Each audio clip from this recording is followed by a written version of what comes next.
Hi, Bill Russell from CrossFit Cleveland and Rocky River, Ohio, here with your workout details for Thursday, April 23rd. You're going to start out with an 8-minute warm-up.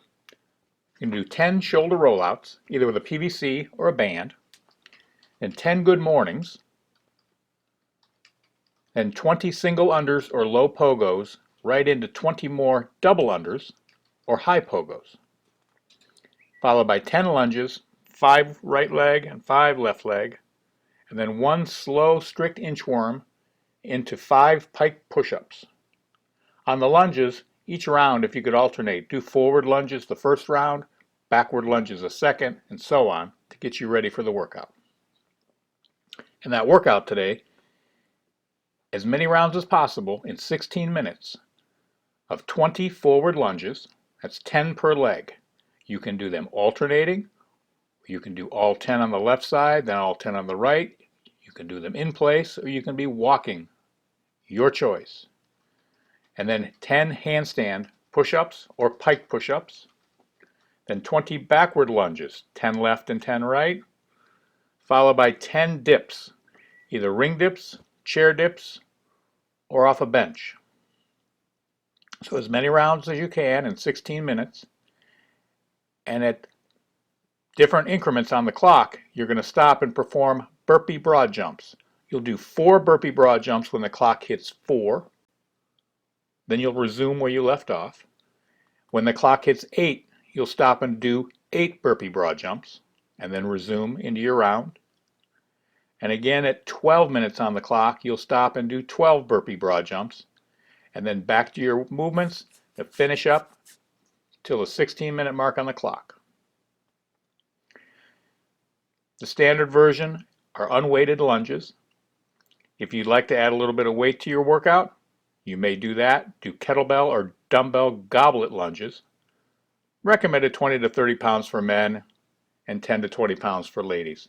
If you've done those movements before with weight, you'll know what's good for you.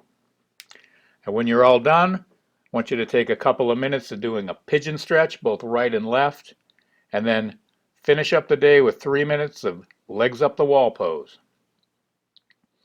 As always, we have movement demonstrations coming in the video to follow.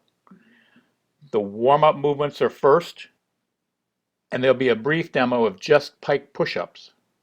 And later in the section of the workout movements, we'll have a couple of other options for handstand push-ups and scaling those pike push-ups. So when you're ready, set a clock for 16 minutes, and 3, 2, 1, go. Have a great Thursday. I'm going to demonstrate a shoulder rollout. I'm using a jumbong, Bill's jumbong, but you could use a PVC or a broomstick, just nice and wide, and just opening up the shoulders back and forth, seeing if you can get all the way back over. Just nice and wide, getting that blood flowing into your shoulders. Slowly, as you got good shoulders, slowly narrow your grip. Make sure you keep your elbows locked.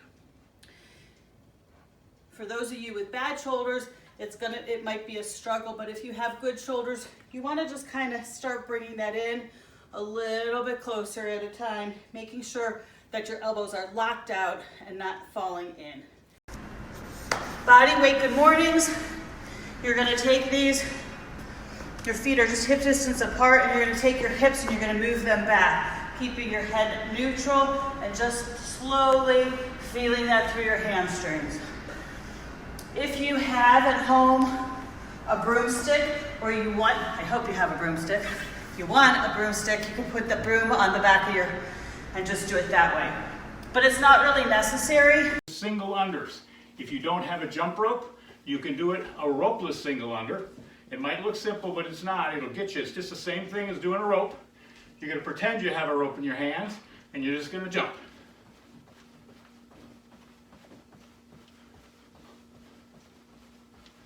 Some people call those pogos, low pogos. Double unders, if you have a rope, or you can do ropeless doubles.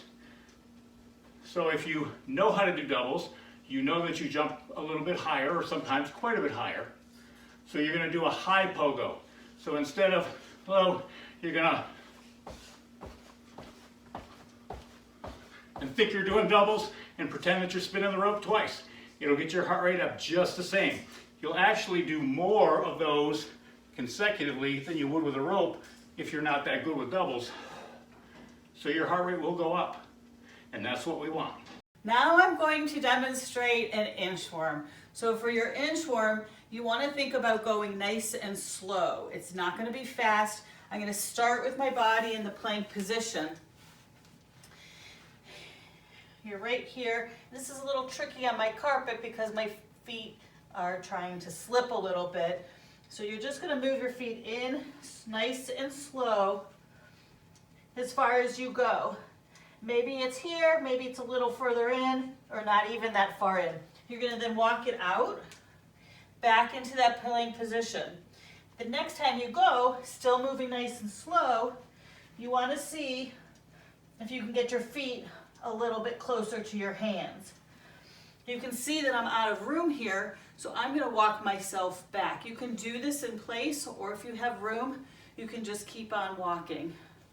And I'm going to demonstrate to you a piked push-up. Okay, so you want to be able to get your butt up in the air as much as possible, and I'm going to work on getting my head, not my forehead, to the ground. All right, so it's going to look like this. Ooh, I'm a little tight right here, and I'm going to work on getting my head all the way to the ground. Ooh, you can see I'm not quite there, so it would probably benefit me to have a pillow so that I know that how far away I am. You're going to do that same thing. Again, you're not getting your forehead. I want my top of my head to hit the ground. And so now you can see that I was able to push into that pillow a little bit more. I'm going to demonstrate a stepping lunge for you. On these, you want to make sure that your knee is not going in front of your toe. You're going to go get the other knee all the way to the ground. All the way down, push up through the heel, and all the way back up. You can do these in place, or you can, if you're outside or you have a long room, you can do these as walking lunges. You just want to make sure that you're coming all the way back up and opening your hips at the top of each movement. We're going to talk about handstand push-ups today. If you are going to do handstand push-ups against the wall, or perhaps you can just do them in the middle of your living room, you can do them to either a 1, 2, or 3 ab mats. If you don't have ab mats, you could use pillows, but I would recommend not using anything hard in case you come down hard onto your head. If you've never done it before, I would recommend that you do not do that. You're going to get plenty out of this scaled version of handstand push-ups. And I'm going to demonstrate to you a piked push-up. Okay, so you want to be able to get your butt up in the air as much as possible, and I'm going to work on getting my head, not my forehead, to the ground. All right, so it's going to look like this. Ooh, I'm a little tight right here, and I'm going to work on getting my head all the way to the ground. Ooh, you can see I'm not quite there, so it would probably benefit me to have a pillow so that I know that how far away I am. You're going to do that same thing. Again, you're not getting your forehead. I want my top of my head to hit the ground. And so now you can see that I was able to push into that pillow a little bit more. If you need to move your feet further back, you can, but optimally you want your butt all the way up in the air. But if you need to do this, that's okay. Again, working on getting your head all the way to the ground and not your forehead. Another way to do these is to do them on a couch or something that's not going to move, and I'm going to back my hips up onto there, and I'm going to come, my butt's going to be, my back is flat, and I'm going to come right here, and now I can come do those two. I'm keeping my elbows in and trying not to get them too far out. Right here, head, and push up. To make it more difficult, now I want you to stand and keep your legs straight. If you want to make this more difficult, you can get even further into that pike using your couch. Right here, and now I'm going to come down, and again you can see that I would need to scale that. That's a very tough position for me, so I would put a pillow down, and you might want that pillow just for safety anyway. On your backward lunges, you're just gonna, like similar to the forward, but you're gonna be moving backwards. You're gonna go all the way back, watch your toes, all the way down, push up, and go all the way back up. All right, your dips. So we're obviously doing home workout, so we're gonna, if you have a chair or a bench, a picnic bench, you know, if you have a picnic table, that kind of bench is a perfect height. If you're doing it on a chair, just be careful, make sure it doesn't have rollers on it. But so you're gonna just come right here, keep your hips back by the surface, and just down and up. If that's too easy for you, want to make it a little more challenging, take your feet further away, but keep your hips back by the surface that you're at, not out here, okay? And this is gonna let me get deeper into my triceps. The next thing I'm gonna show you is if you want a challenge, and these are a little more challenging than I expected, but if you don't have a surface or you want to try something new, you can do these on the ground. So put your arms behind you, have your hands facing you, and I'm kind of leaning down a little bit to give a little bit more depth into it. And now I am doing dips, and believe it or not, this is a lot harder than it looks. I'm going to show you a couple different versions of a burpee. So we do a chest to ground. So you're just going to come down, get your body to the ground, push up. Think about getting your feet nice and wide so you can stand up and jump. If that's too much for you and you want to, that pop back and pop forward is too much, just step it back. Anything you can do, just step it back, come on down, right? And then step it wide again, nice and wide. Give me a little pop. Your broad jump, you want to get as much distance as you can on your broad jumps.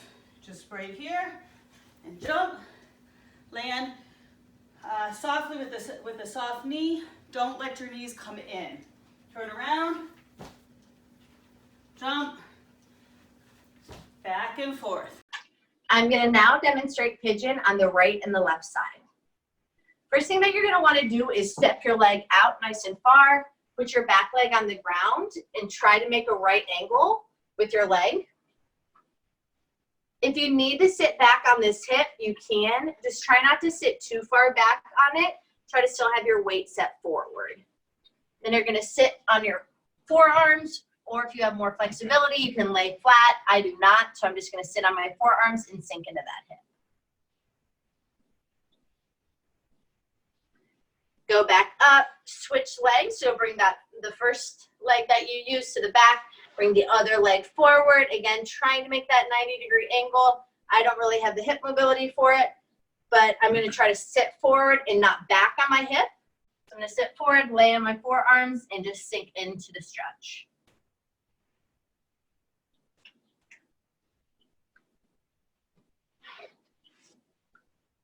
I'm now going to demonstrate legs up the wall.